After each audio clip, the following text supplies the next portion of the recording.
las reglas 10, 11 y 12. Bueno, estamos primero con la regla 10, la cual nos va a hablar del resultado de un partido. El primer ítem nos habla de un gol válido. Se considera un gol válido cuando el balón ya ha atravesado completamente la línea de meta entre los postes y por debajo del travesaño, siempre que el equipo que marcó el gol no haya cometido previamente una falta o infracción en las reglas del juego. Si el guardameta lanzara el balón con la mano y este entra en la portería contraria, directamente se considera saque de meta. Y si el árbitro señalara un gol antes de que hubiera traspasado completamente la línea de meta, el juego se reanudará con un balón a tierra. Segundo ítem nos van a hablar del equipo ganador. El equipo que haya marcado el mayor número de goles será el ganador. Si ambos equipos marcan el mismo número de goles o no marcan ninguno, el partido terminará en empate. Si el reglamento de la competición exigiera que se declare un equipo ganador después de un partido empatado o una eliminatoria que finalice en empate, se permitirán únicamente los siguientes procedimientos para determinar el vencedor primero. Regla de goles marcados fuera de casa. La segunda, dos periodos de igual duración de tiempo suplementario que no excedan los 15 minutos cada uno. Este que es conocido como la prórroga. Y la tanda de penales. Bueno, ahora vamos con la tanda de penales. La tanda de penales desde el punto penal se ejecutará una vez terminado el partido, a menos de que se estipule algo diferente, se aplicarán las reglas del juego correspondiente. Los jugadores expulsados a lo largo del partido no podrán participar en la tanda de penales. Por otro lado, las advertencias y amonestaciones registradas durante el encuentro no se tendrán en consideración en la tanda de penales. El procedimiento antes de comenzar una tanda de penales. Primero, al menos que deban tenerse en cuenta otras consideraciones, por ejemplo, el estado del terreno de juego, la seguridad. El árbitro realizará un sorteo mediante el lanzamiento de una moneda al aire para decidir la portería en la que se desarrollará la tanda. Esta decisión únicamente podrá modificarse por motivos de seguridad si la portería no estuviera en condiciones o esa zona del terreno de juego estuviera impracticable. El árbitro realizará un nuevo sorteo con una nueva moneda y el equipo que resulte favorecido decidirá si ejecutar el primer o el segundo lanzamiento, con la única excepción del suplente del guardameta que no pueda continuar. Solamente están autorizados a participar en la tanda de penales aquellos jugadores que al final del partido se encuentren en el terreno de juego o aquellos que se encuentren momentáneamente fuera del mismo por lesión o cambios en el equipamiento. Cada uno de los equipos se encargará de decir el orden en el que se ejecutarán los lanzamientos y no se informará del orden al árbitro.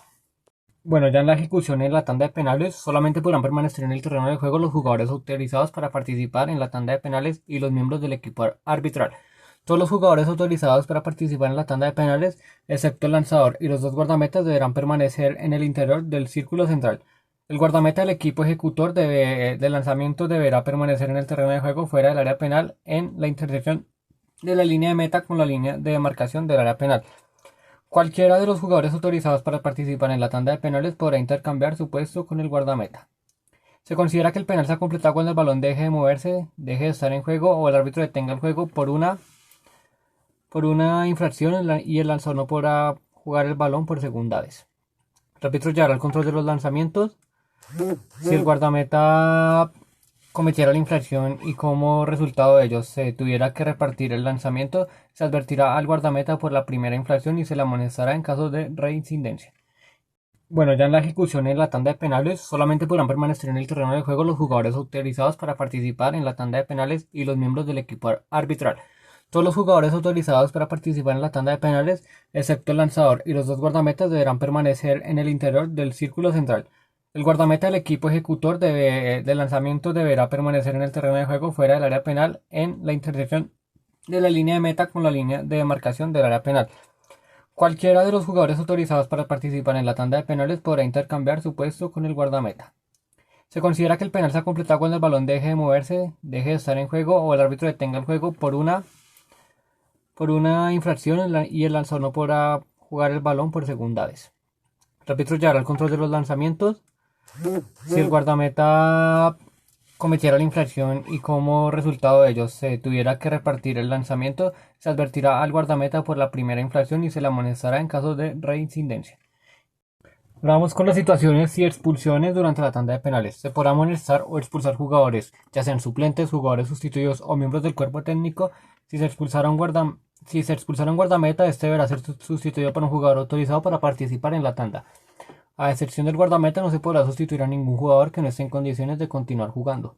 Y el árbitro no suspenderá definitivamente el partido, aunque un equipo se quedará con menos de 7 jugadores.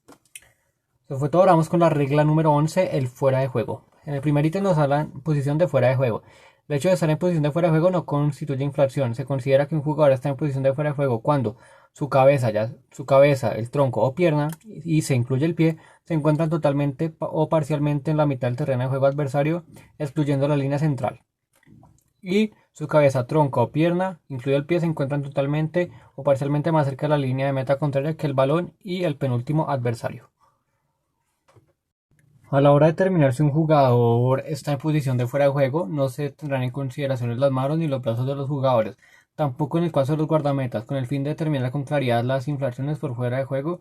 El límite superior del brazo coincide con el punto inferior de la axila, y no estarán fuera de juego aquel jugador que se encuentra a la misma altura que el penúltimo adversario o los dos últimos adversarios. Vamos con el segundo ítem que nos habla infracción por fuera de juego.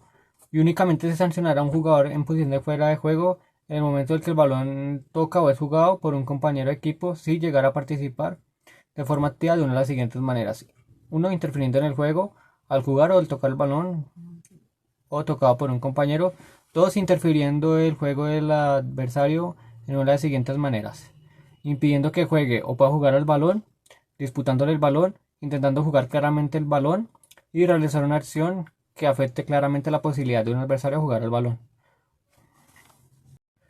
Bueno, ahora vamos con el tercer ítem que nos habla de las situaciones que no constituyen infracción. No existirá una infracción en fuera de juego cuando el jugador reciba un balón que proceda directamente, ya sea de un saque de meta, un saque de banda o un saque de esquina. Vamos con el cuarto ítem que nos habla de las infracciones y sanciones. En caso de infracción por fuera de juego, el árbitro considera un libre indirecto en el lugar donde se produjo, incluso si el jugador infractor se encontrara en su propio campo. A efectos de determinar el fuera de juego, si un defensor saliera del terreno de juego sin la autorización del árbitro, se considera que el jugador está situado en la línea de meta o banda hasta que se tenga de nuevo el juego o hasta que el equipo defensor haya jugado el balón hacia la línea central y se encuentra fuera de su área penal. Bueno, ahora vamos con el tercer ítem que nos habla de las situaciones que no constituyen infracción. No existirá una infracción en fuera de juego cuando el jugador reciba un balón que proceda directamente, ya sea de un saque de meta, un saque de banda o un saque de esquina. Vamos con el cuarto ítem que nos habla de las infracciones y sanciones. En caso de infracción por fuera de juego, el árbitro considera un libre indirecto en el lugar donde se produjo, incluso si el jugador infractor se encontrara en su propio campo. A efectos de determinar el fuera de juego, si un defensor saliera del terreno de juego sin la autorización del árbitro, se considera que el jugador está situado en la línea de meta o banda hasta que se tenga de nuevo el juego o hasta que el equipo defensor haya jugado el balón hacia la línea central y se encuentra fuera de su área penal. Bueno, ahora vamos con la regla número 12, la cual nos habla de faltas y conducta incorrecta. Los tiros libres, directos e indirectos y los lanzamientos desde el punto penal solo podrán concederse por infracciones cometidas con el balón en juego. Primer ítem nos van a hablar del tiro libre directo y se considerará libre directo a juicio del árbitro si un jugador comete una de las siguientes faltas, ya sea de una manera imprudente o el uso de una fuerza excesiva, ya sea cargar, saltar por encima, dar una patada o intentarlo, o empujar, golpear o intentarlo, y en esto se incluyen los cabezazos, hacer una entrada o disputarle el balón o poner la zancadilla o intentarlo. En el caso de la falta cometida implique contacto físico, se penalizará con un libre directo. También se considerará asimismo un libre directo si un jugador cometiera una de las siguientes faltas: infracción por mano, excepto el guardameta, dentro de su propia área penal; sujetar a un adversario, obstaculizar a un adversario mediante contacto físico, morder o escupir a alguien que figure en las listas de los equipos o sea miembro del equipo arbitral; lanzar un objeto contra el balón o un adversario a un árbitro o golpear al balón con un objeto. Tocar el balón con la mano con el fin de determinar con claridad la infracción por mano. El límite superior del brazo coincide con el punto inferior de la axila, tal y como se va a ilustrar después. No todos los contactos de balón con la mano o el brazo constituyen infracción. Cometerá infracción el jugador que toque el balón de manera voluntaria con la mano o el brazo, por ejemplo, haciendo un movimiento en dirección al balón con estas partes del cuerpo; que toque el balón con la mano o el brazo cuando la mano o el brazo se posicionen de manera antinatural y consigan que el cuerpo ocupe más espacio; y marcar gol en la portería adversaria directamente con la mano o el brazo, incluso si la acción se produce de forma accidental, incluido el guardameta, inmediatamente después de que el balón le toque en la mano o el brazo, incluso de manera accidental. La gráfica que nos explican Nos explican, esta parte de acá no es infracción, pero de aquí para abajo es infracción por mano. Bueno, ahora vamos a hablar del segundo ítem, el tiro libre indirecto. Se considerará libre indirecto si un jugador juega de forma peligrosa, obstaculiza el avance de un adversario sin que exista contacto físico, actúa mostrando desaprobación, utilizando el lenguaje o comportándose de modo ofensivo, ya sea insultante o humillante, y también impide que el guardameta saque el balón con la mano, iniciar una acción que trate de burlar la regla deliberadamente para hacerle llegar el balón al guardameta o comete cualquier otra infracción que no haya sido mencionada en las reglas de juego. Se considerará libre e indirecto si un guardameta cometiera una de las siguientes infracciones dentro de su propia área: retener el balón con las manos o los brazos durante más de 6 segundos antes de lanzarlo, tocar el balón con las manos o los brazos después de lanzarlo antes de que lo toque ningún otro jugador, tocar el balón con las manos o los brazos a menos de que el guardameta haya golpeado con el pie el balón claramente o lo haya intentado con el fin de ponerlo en juego después de que un compañero se lo haya cedido con el pie o lo haya recibido directamente de un saque de banda para su equipo. Ahora vamos con el tercer ítem, el cual nos va a hablar de las medidas disciplinarias. El árbitro aquí tendrá la autoridad para tomar medidas disciplinarias desde que entra en el terreno de juego para realizar la expulsión previa al partido hasta que lo abandone una vez el partido se dé por terminado. Una de las cosas que hablan es retrasar la reanudación del juego para mostrar una tarjeta. Una vez que el árbitro haya decidido amonestar o expulsar a algún jugador, el juego no deberá reanudarse hasta que haya mostrado la tarjeta, a menos que el equipo infractor quiera realizar un tiro libre rápido y disponga de una clara ocasión de gol y el árbitro no haya iniciado el procedimiento de sanción disciplinaria. Y la tarjeta se mostrará en la siguiente interrupción del juego. Que sea la ventaja: si una vez detenido el juego el árbitro considera ventaja después de una infracción merecedora de amonestación o expulsión, dicha amonestación o expulsión deberá aplicarse en cuando el balón deje de estar en juego. No se debe conceder ventaja en el caso de juego brusco y grave, conducta violenta o faltas merecedoras de una segunda amonestación, a menos de que se trate de una ocasión manifiesta de gol. El árbitro deberá entonces expulsar al jugador en cuanto el balón deje de estar en juego. No obstante, si el jugador jugara el balón, se lo disputará a un adversario o interfiera con él, el árbitro detendrá el juego, expulsará al jugador y reanudará el juego con un libre directo. Vamos con infracciones sancionables con amonestación. Y se amonestará al jugador que realice estas acciones: retrasar la reanudación del juego, mostrar desaprobación con palabras o acciones, entrar o volver a entrar al terreno de juego, o bien abandonarlo de manera deliberada y sin permiso del árbitro, no respetar la distancia reglamentaria en un balón a tierra, saque de esquina o un tiro libre, un saque de banda, inferir reiteradamente las reglas del juego, conductas antideportivas, entrar en el área de revisión, repetir de manera insistente el gesto de la revisión, ya sea la pantalla de televisión como hacen así. Conductas antideportivas, y estas son sus amonestaciones. Existen diferentes acciones en las cuales amonestar a un jugador por conducta antideportiva. Entre ellas está intentar engañar al árbitro, ya sea por ejemplo fingir una lesión o aparentar haber sido objeto de una infracción, y eso se le llama como simulación. Intercambiar su puesto con el guardameta durante el juego o sin permiso del árbitro. Cometer de manera temeraria una infracción sancionable con libre directo. Tocar el balón con la mano para obstaculizar o impedir progresivamente un ataque prometedor. Cometer otra infracción con la que se interfiere a un ataque prometedor o se acaba evitando, excepto cuando el árbitro concede un tiro penal por una infracción con la que se pretende jugar al fútbol.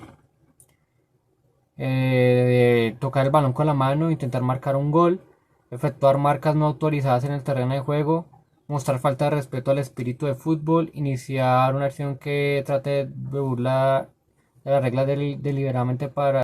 Ahora vamos con la celebración de un gol. Cualquier jugador puede celebrarlo, pero sin extralimitarse.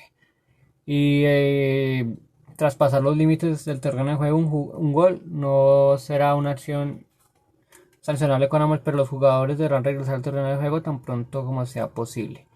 Incluso si el gol se anulara, se deberá molestar al jugador que realice algunas de las siguientes acciones, ya sean trepar las vallas perimetrales, acercarse a los espectadores generando problemas de seguridad, actuar de forma provocadora o exaltada, cubrirse la cabeza o la cara con una máscara o artículos similares, quitarse la camiseta o cubrírsela con ella.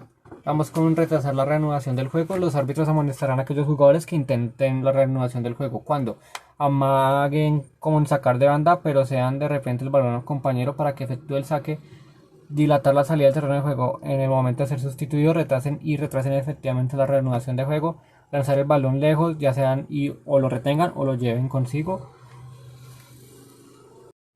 Ahora vamos con infracciones sancionales con la expulsión. Se deberá expulsar a aquel jugador, ya sea suplente o jugador sustituido, que infrinja estas reglas. Impedir mediante una infracción por mano un gol o evitar una acción manifiesta de gol. Evitar un gol o una acción manifiesta de gol de un adversario que se dirige a la portería. Jugar brusco y grave. Escupir o morder a alguien. Conducta violenta. Emplear el lenguaje o actuar de modo ofensivo, insultante o humillante. Recibir una segunda amonestación en el mismo partido o entrar a la sala de video. Ahora vamos con juego brusco y grave. Las entradas o disputas del balón que pongan en peligro la integridad física de un adversario en las que se emplee con fuerza excesiva o brutalidad deberán sancionar como juego brusco y grave.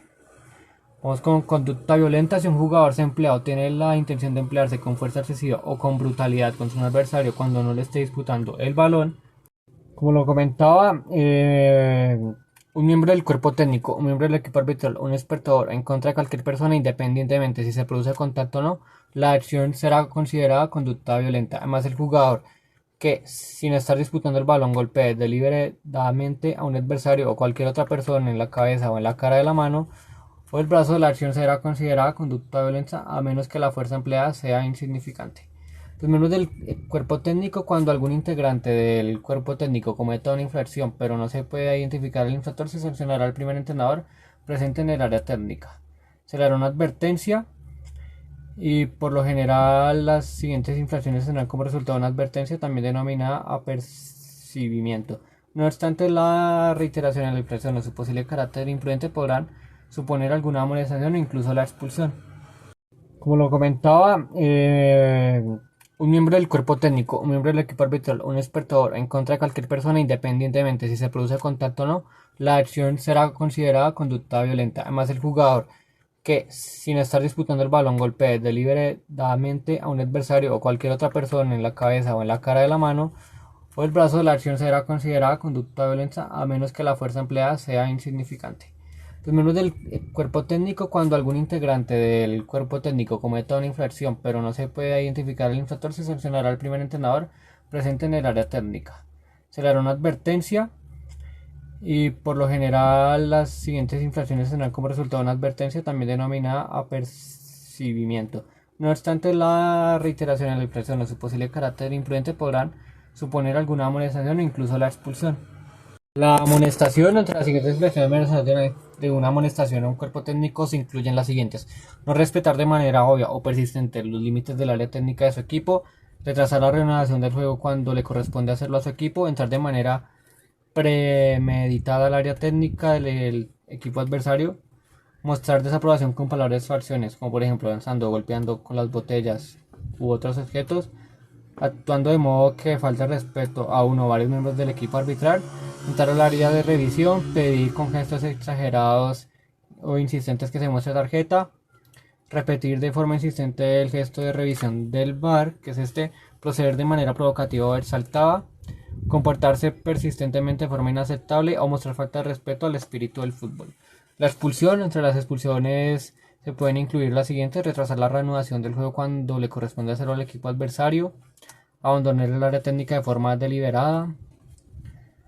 La amonestación: entre las siguientes infracciones de una amonestación a un cuerpo técnico se incluyen las siguientes: no respetar de manera obvia o persistente los límites del área técnica de su equipo, retrasar la reanudación del juego cuando le corresponde hacerlo a su equipo, entrar de manera premeditada al área técnica del equipo adversario, mostrar desaprobación con palabras o acciones, como por ejemplo lanzando o golpeando con las botellas u otros objetos, actuando de modo que falte respeto a uno o varios miembros del equipo arbitral, entrar al área de revisión, pedir con gestos exagerados o insistentes que se muestre tarjeta, repetir de forma insistente el gesto de revisión del VAR, que es proceder de manera provocativa o exaltada, comportarse persistentemente de forma inaceptable o mostrar falta de respeto al espíritu del fútbol. La expulsión: entre las expulsiones se pueden incluir las siguientes: retrasar la reanudación del juego cuando le corresponde hacerlo al equipo adversario, abandonar el área técnica de forma deliberada.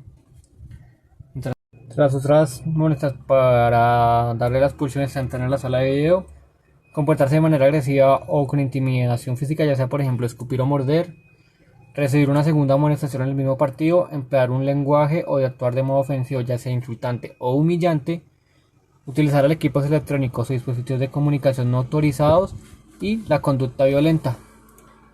Ahora vamos con el número 4, que nos habla de la reanudación del juego tras faltas y conductas incorrectas.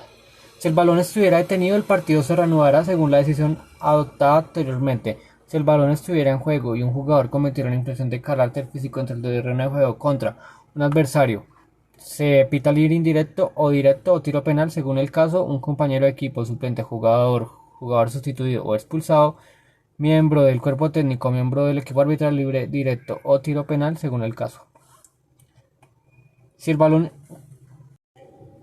balón estuviera en juego y un jugador cometiera una infracción contra un miembro del equipo arbitral, un componente del equipo adversario, ya sea jugador suplente, jugador sustituido o expulsado, o un miembro del cuerpo técnico fuera del terreno de juego, o un suplente, jugador sustituido o expulsado, se reanudará el juego con un tiro libre desde el punto de la línea de demarcación más cercana al lugar donde se produjo la infracción o la interferencia. Se señalará tiro penal si se trata de una infracción sancionable con un libre directo dentro del área del infractor. Si la infracción la cometiera un jugador situado fuera del terreno de juego con otro jugador, un suplente, un jugador sustituido o miembro del cuerpo técnico de su propio equipo, se reanudará con un libre indirecto desde el punto de la línea de demarcación más cercana al lugar donde se cometió la infracción.